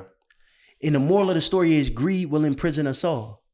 That's the inflection point that we at. As long as they chasing greed, they're not going to be able to prevail. As long as they're chasing the mediums that they're chasing, is not going to be able to prevail because the power is always with the will of the people. True, but you know what I mean. We got to galvanize the people. You know how many people going to die in the meantime? Unfortunately, you know unfortunately, human capital has always been collateral damage in war. Unfortunately. Now, I have to disclaimer, I'm not advocating for the death of anybody. Yeah. Disclaimer. This is poetic talk. Yeah. This is just, these are metaphors. Yeah, but. And it's crazy. I had the same conversation with my nephew today because, like, he's on some Black Power shit. Like, he's 24, like, supercharged, right? And I'm just like, I love that for you, just got to redirect that energy now. Yeah, and I'm like, like. That type of ambition without direction. You got to figure it out, it's bro. Because I was like, the most Yeah. powerful thing you could do is own some land. Yeah. How you going to do that? Mm-hmm. You know what I mean? Like, the most powerful thing you could do is be a good father. Ownership. The most powerful thing that you could do is, like, provide for your community. So it's like, how do you put yourself in positions to do that? Correct. Like, that's the revolution. Yeah. Right? Like, the revolution is not just protesting. Yeah. Like, the revolution is inside of you, bro. Like, but that's easier accomplished. That's a lot more easier to be accomplished collectively. That's why that's when I say I'm that naive. I believe in us so much I'm delusional. Very true. I think we can create the level of collective work and responsibility that Ibrahim Traore is doing in Burkina Faso, Mali, Niger, and all the other African nations that's creating an alliance that's kicking out European capitalism, that's kicking out the World Bank, that's kicking out the IMF. Time. Absolutely. You know what I'm saying? Absolutely. Like even the Haiti situations, like it's just like, yo, why the fuck is France still in your pocket? Because of like, colonialism. You know what I'm saying? Like, because of the Berlin Conference. So again, obviously this is a topic I'm passionate about and I could talk so much more about it. I'm gonna put a pin in it there. But one thing I want to say about to everybody, get the book, The Creature from Jekyll Island. Learn about the establishment of the Federal Reserve, understand what fractional reserve banking is, understand how the system of debt is carefully curated to create dependency amongst the common people, to allow the informed minority to capitalize off the uninformed majority. And that's capitalism at its basis. That's why that's the game plan. To be a capitalist is to be anti everything else, because the only thing you can support is capitalism, and capitalism at all costs. And we see it on display every day in corporate greed and so on and so forth. But in order for us to be able to, when I say whose revolution, in order for us to be able to win this game, and again, another metaphor, then we have to understand the rules and parameters under which we're playing, what governs the game. And the economics of America and the economics of the world on the global stage is not enough of us know about it to be able to educate one another so we know how to outmaneuver. So right now, again, that's the informed minority versus the uninformed majority. That's why I live by the mantra, as you earn, give, and as you learn, teach. Information is the greatest commodity next to time. That's right. We cannot be selfish with the information. So that's what my platform is about. That's what you do, even with your creative expression. That's what we all do.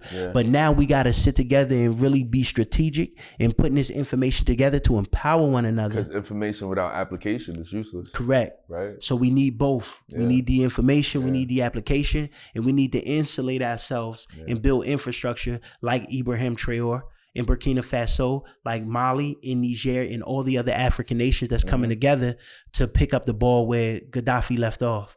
And so we're going to keep lending our support. As Black people within the diaspora, we all, and I'll end it with a quote from Martin Luther King, injustice anywhere is a threat to justice everywhere. Right. So if they doing it in the continent, they doing it in America, they doing it in the Caribbean, we have to be more vigilant, more strategic, and continue to build amongst one another. That's real shit. For sure. Yeah. We'll leave it right there.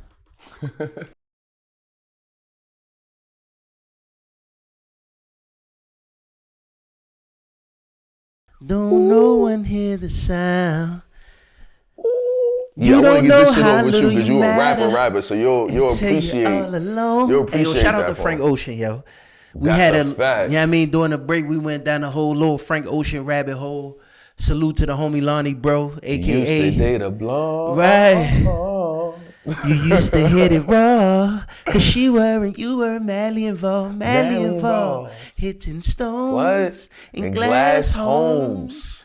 You smoking stones in abandoned homes. That nigga was you talking. Hit them stones. That nigga was talking, bro. Crack rock. And for me, like growing up in Harlem, bro. Bitch to me. Yeah. I actually like the smell of crack is crazy. Yeah, like, no, it's crazy. The smell that it's just like. Yo, crazy. So when I hear that song, it just brings me back to like growing up in Harlem. Right. And, like niggas was thinking shit was sweet, but it's like, yo, like they was outside. Exactly. Bro. Exactly. Stepping over people. Exactly. Like, they slumped. Man. Yo, listen, crack got a very distinct smell. Yeah, I'm gonna tell you what that smell is for me though. PCP. Oh, Sherm when they was yes. Because that in Maryland, that's the drug of choice. For real. Like you got your. I mean, crack gonna be everywhere for real because the government put it everywhere. That's a fact. Heroin, you got your prescription grade opiates, you got your street level, but PCP, that water. Yeah, that shit.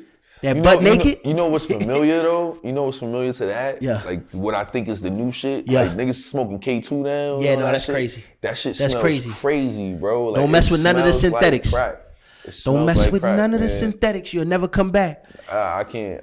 I'm like, yo, y'all are wildin'. Yeah. No, so again, 2/5 zombies. We bringing the conversation to a close. It's definitely been a pleasure. Nah, definitely right? for having definitely. Thank you, man. For sure. We got we got one more topic that we're gonna cover, but we creatives, so we gotta live in the moment. Yeah. We gotta be in the moment.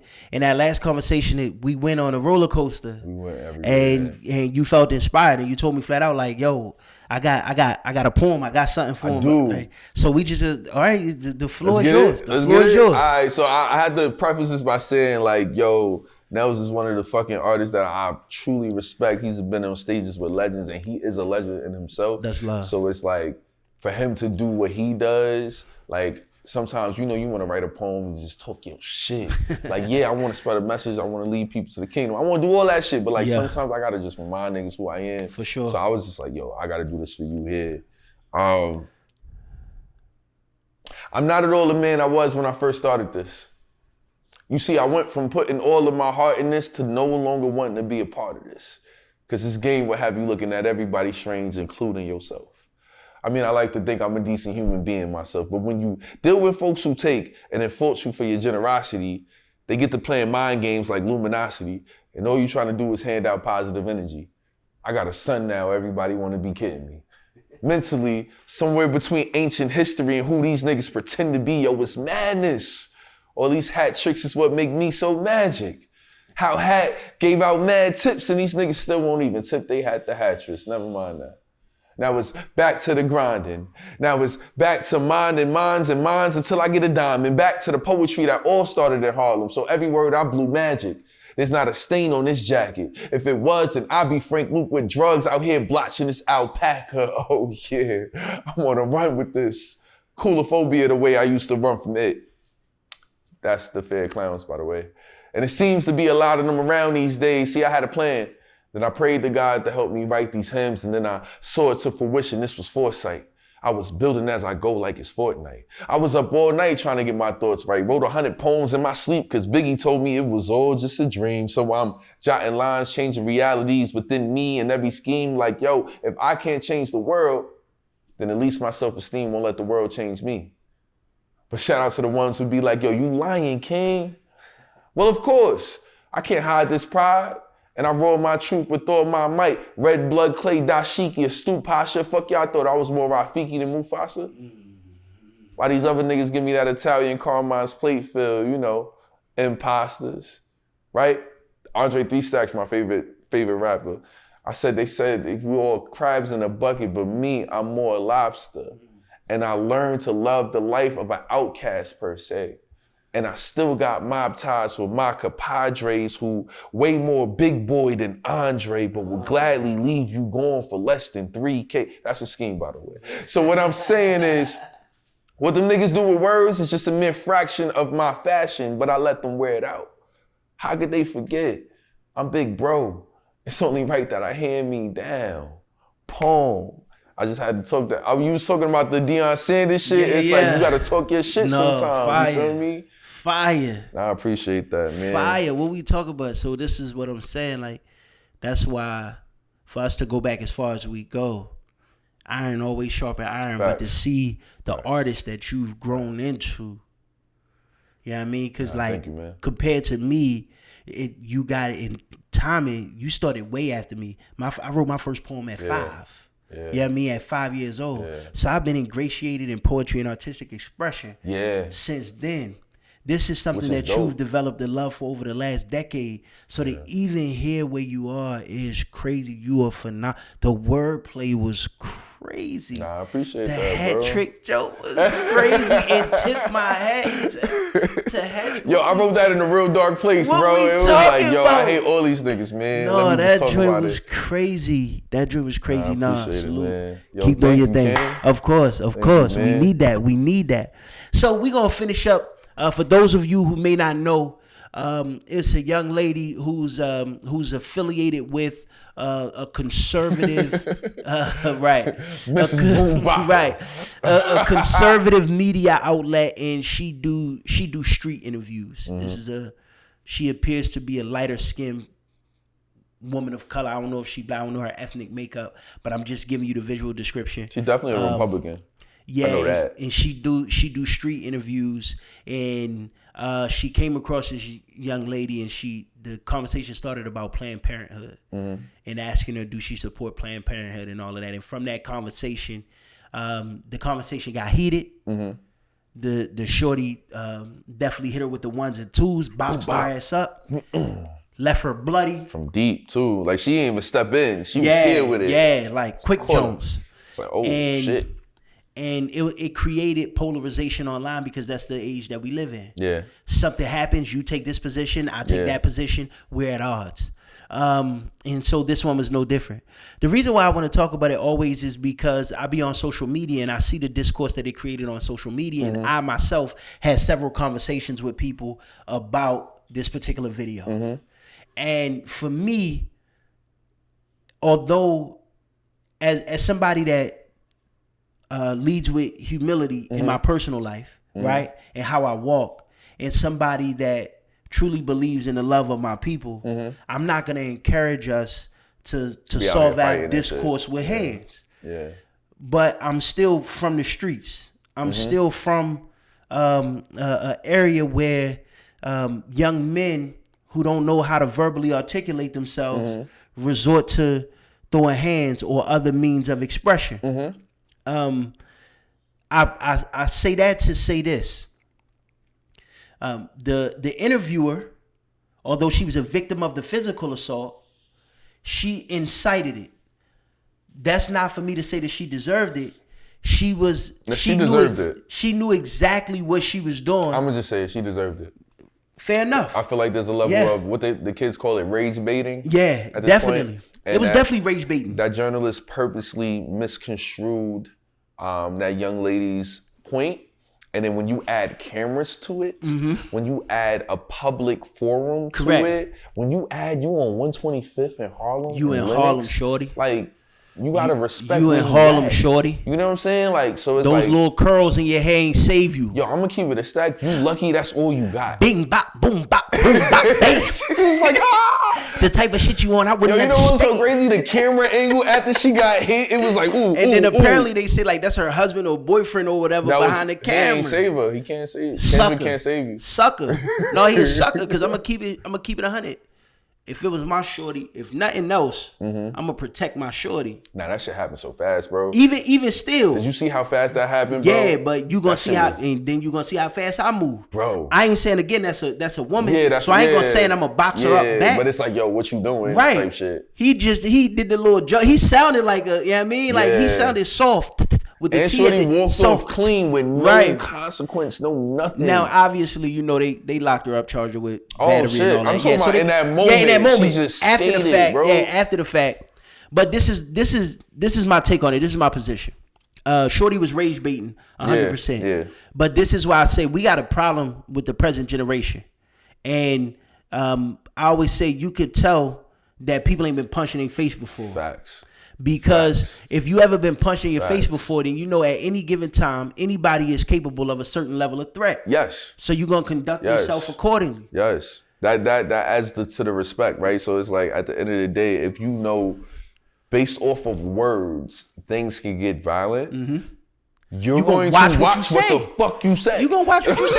It's like, you're going to watch what you say. It's just like, nobody is Superman. Like, we could be gangster and all that shit, but it's like, yo, at the end of the day, everybody could beat somebody. I've had plenty of conversations at every level that got heated. Yeah. It never resulted in physical violence. And for the ones that did, I understood why they escalated to physical violence. Exactly. And I was prepared for it to escalate to physical violence. I'm not gonna lie, if she would have met any woman in my family, she would have got boom bop too. Yeah. And like these are affluent women, and they still would have took it there. Yeah, because you know what I mean? listen, and this is what I say, like a lot of people.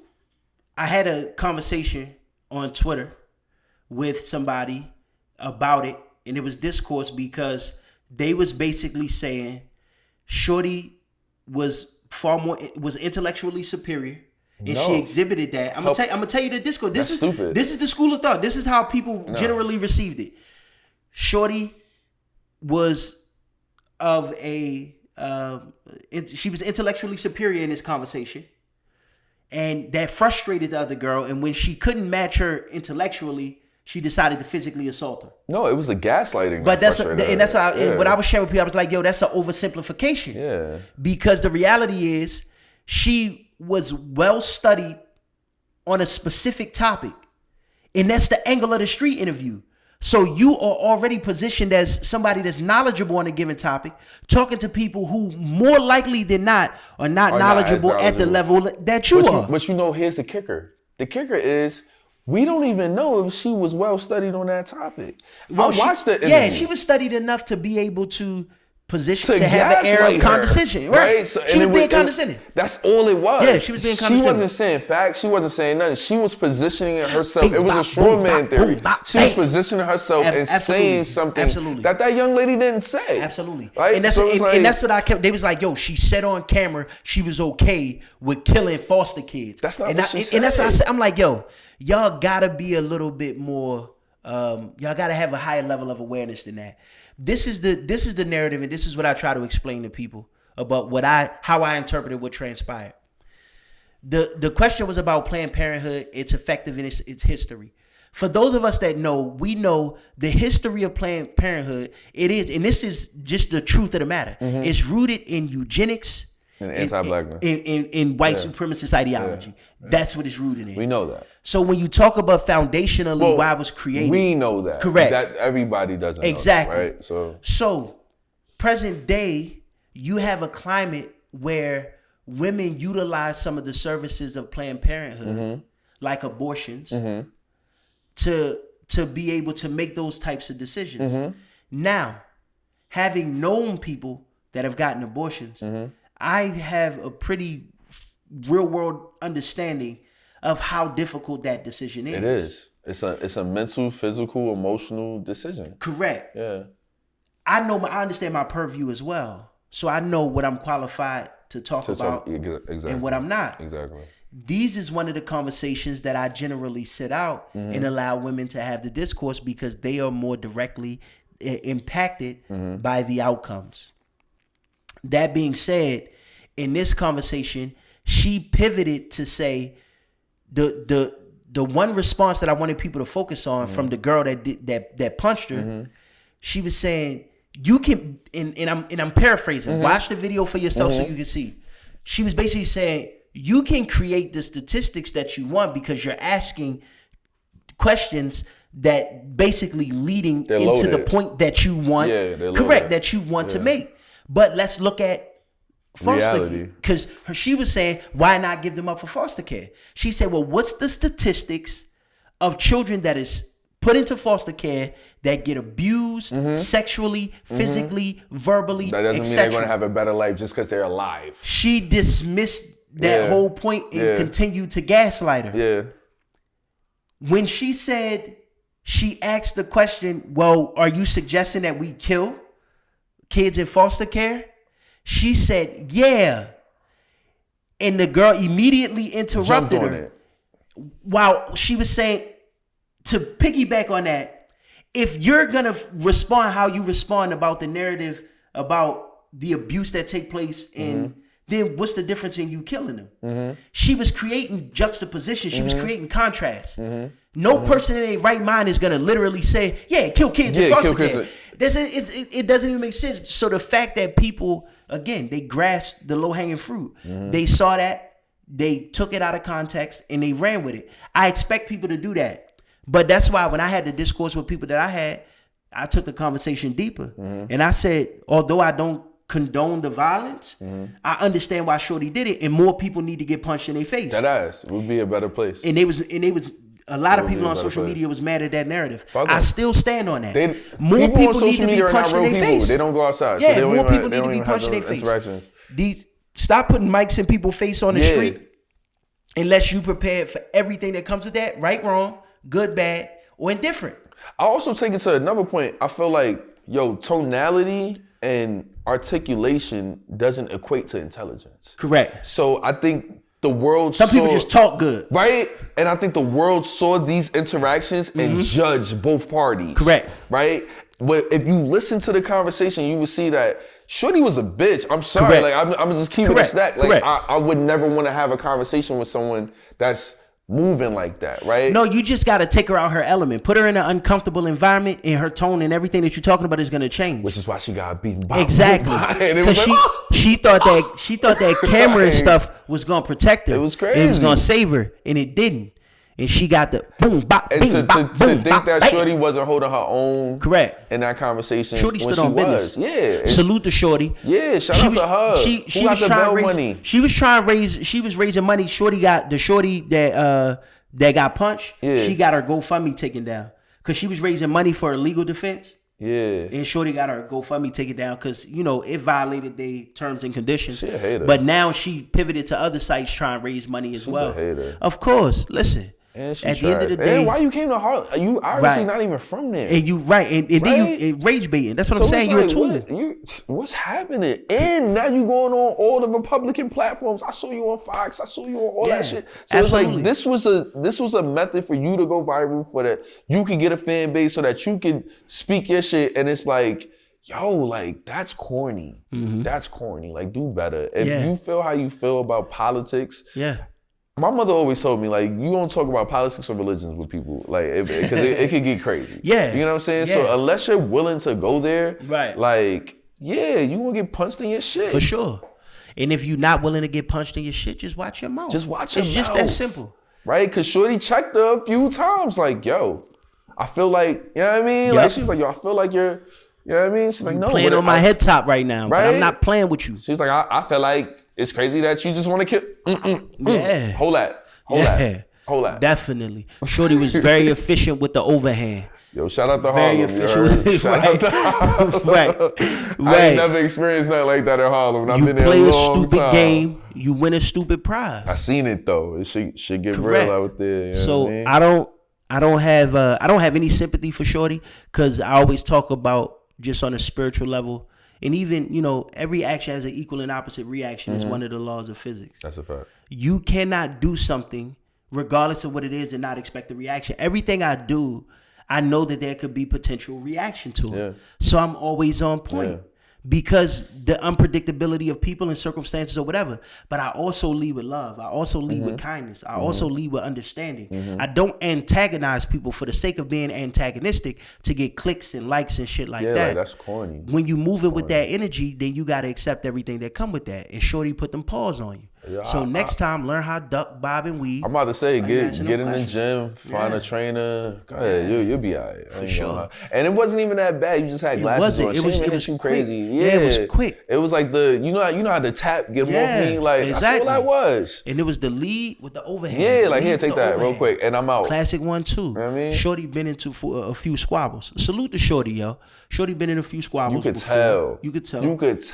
She's no stranger to the confrontation. Because like she reacted off of sheer muscle memory. Right. Like her body moved before her brain thought about it. It was quick. It was like, that bitch trying to play me here. Take that. Shorty, I think her name is Savanna Craven. That's a shorty that got boxed out. They got punched out. In the words of the great, boxed out is crazy. Yeah, on a corner, definitely got boxed out. On a corner on Linux. In the words of DJ Khaled, congratulations, you played yourself. Now, future forward, when you're going into these street interviews and you want to antagonize people and be condescending, I want to challenge you now to lead with love and understanding and compassion and have dialogue for the sake of building and understanding people's lived experience and not for the sake of clickbait. And if you do that, guess what you're going to get? You're going to get clickbait. You're going to get love. You're going to get genuine attention because people are going to recognize the motives that which you come from. But since you trying to come and be condescension, you work for these crackers over at the joint. They got you out here like a little token blackie, like a little pawn. Think you're going to go into these black neighborhoods, talk any kind of way to people, talk down on them, and posture yourself like you're intellectually superior. And then guess what you get? Boom, bop, bing, bop, boom, bop, bam. And the irony, you got worked out in front of something that used to be a Planet Fitness. And then on top of that, shorty, right? And then on top of that, if the dude behind the camera was your significant other, let him go, yo. For real, like he's useless. He's not gonna say he's useless. He's not. Damn. And you know what I mean? Like you just gotta be smart out here. You gotta move smarter. You got to be more in tune with what's going on in your down environment. On you at a city bike station. It was right there. The bike's crazy work, nasty work. That's wild. Nasty work of the highest order. But again, like I said, for every action, there's an equal and opposite reaction. We got to be mindful of the karma that we put out there. That's why you got to lead with love. You got to lead with compassion. You got to lead with understanding in everything that you do.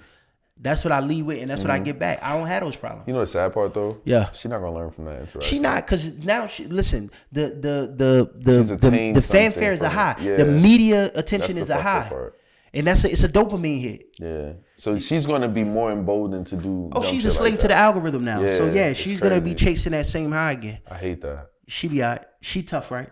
I hope so. Niggas get boxed up every day. Every day. Listen. Hattress, man. It's been an absolute pleasure, man. Love you, bro. Man. For sure.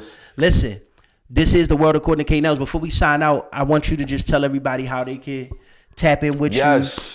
My name is Hattress. Your book, all of that good stuff. Hattress is like Masters with an Ace, but please don't sleep on me. Don't sleep. You can find me on IG at IAM_Hattress. I also have a website, I Am Hattress, if you want to purchase my book. Next book is coming out in November. If Every Word is out now. If you want your author copies, just go to my website. Or you can go to Amazon. If you're not in America, if you're somewhere else, go to Amazon. You can get that shit too. And just be on the lookout for dope shit. You know what I mean? And I'm just super blessed and fortunate to be here with you, Kane. I appreciate you, man. Listen. Icons and Ideas presents The World According to K. Nellz. I am yours truly, K. Nellz. Got the homie Hattress with me. Listen, as always, remember to master the room. Be a thermostat, not a thermometer. A thermometer can only tell you the temperature of the room. A thermostat changes the climate. The first law of thermodynamics say energy is neither created nor destroyed, but transferred. So if you got good energy, I need it. And if you need good energy, guess what? I got it. For sure. That's fire. Appreciate y'all for rocking with us. That's fire. I like. You already know how we do. Fire. You already know how we do. Stay tuned. I appreciate all the love and support. I'm getting the merch and everything set up. Oh, I got to get this disclaimer. I'm getting the merch and all of that set up because I'm going to start selling merch and everything that I can to be able to start getting the capital that I need to be able to shoot these videos and create these marketing campaigns to build this exposure in my label and the music group and everything that I'm working on so I can, vertically integrate my business model and do for self, right? Without the help of a major label and just keep putting out dope art and collaborating with dope talent. So stay tuned. The merch is coming soon. I want everybody under the sound of my voice to be able to support the merch and stuff, and we just gonna continue to build. And we gotta pull you up to New York too. Yeah. No, I'm definitely going up to New York. You got my word. We're going up there. Let's put that in motion. I'm getting back in my poetry bag. I'm actually gonna start writing poetry more. I don't have any poems. That the last time I wrote a poem is probably easily 10 years ago. I'm booking you as a rapper. Yeah, too, like, for sure. Like, for sure. I know how to listen. I'm a master of ceremony. I'm a true MC. You know what I mean? You put the mic in my hand, we gonna rock for sure. Again, appreciate y'all. Keep subscribe, comment, tell a friend to tell a friend, man. We building for sure. Peace. In a Mason, Margielas, unreleased color palettes, make them all jealous. You could buy the drip, but the swag so separate. Ponytail poppy, now I sport the fade. Woke up one morning, said it's time for a change. I am one of one, my name is my name. Cartier, cedar core, vintage wood frames.